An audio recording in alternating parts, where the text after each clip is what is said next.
শোক ভোলাতে বন্ধু বান্ধব আত্মীয় স্বজন ঘিরে থাকছে শহীদ বিডিআরের মহাপরিচালক মেজর জেনারেল শাকিল আহমেদ ও তার স্ত্রী নাজদিন শাকিলের এলেবেলে শিক্ষার্থী মেয়ে আর ক্লাস 8-এ পড়া ছেলেকে। দুজনই ছিল বিডিআর সদর দপ্তরের বাইরের স্কুলে। আক্রমণ শুরু হতেই নাজদিন শাকিল সন্তানদের আগলে রাখার আকুতি জানিয়েছিলেন মামার কাছে। ওই সময়টাতে সে আমাকে বলছিল যে মামা, আমি জানি না কি হবে, ওরা আমার বেডরুমে ঢুকছে। কারা ঢুকছে বলেছিল ওই সৈনিকরা। 10টা থেকে আমার সাথে তার কথা হচ্ছিল। প্রথমে শুনলাম সে বলছিল যে শাকিলকে খুঁজে পাওয়া যাচ্ছে না। এরপর সে বলল যে ওর বাসার দিকে চারিদিক থেকে গোলাগুলি করে সৈনিকরা আসছে।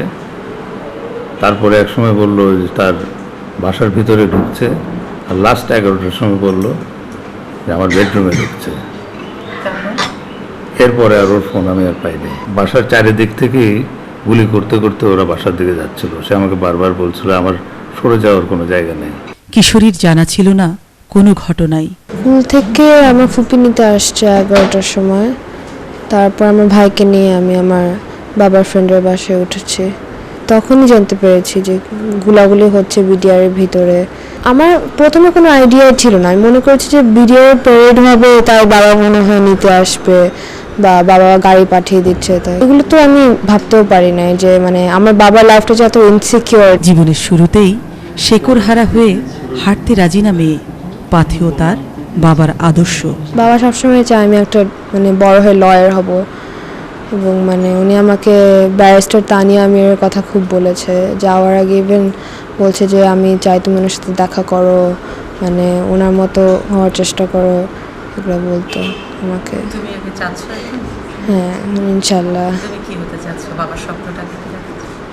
আমি খুব মানে ভয় পেতাম যে এটা পারবো কি পারবো না, কিন্তু ইনশাল্লাহ মানে এখন তো করতেই হবে। এমনিতেই কম কথা ছেলে, বাবার নেওটা রাকিন কথা বলেনি, তবে স্বজনরা জানে তার আবেগের কথা। রাকিন তো কোনো কথাই বলে না। সেদিন রাতেই অনেক রাতে বসে যেদিন ওর লাশটা পাওয়া গেল, আমি আর কোনো দুষ্টামি করব না, আমি কোনো কিছু চাই না। আর ঠিক এই ল্যাঙ্গুয়েজটাই রাকিন আমাকে বলেছে, I can live on the streets but get me my mom and dad back. আমি তখন বলেছি we would only to bring them back, কিন্তু কিভাবে আনবো বাবা, that's reality, they will never come back. জানে চাইলেও ফিরে আসবে না বাবা মা, তবু চাওয়া আছে নিকিতা রাকিনের। জানতে চায় বাবা মাকে কেড়ে নেয়া নারকীয় ঘটনার ইতিবৃত্ত, শাস্তি চায় হন্তারকদের। সময় ইসলাম, চ্যানেল আই, ঢাকা।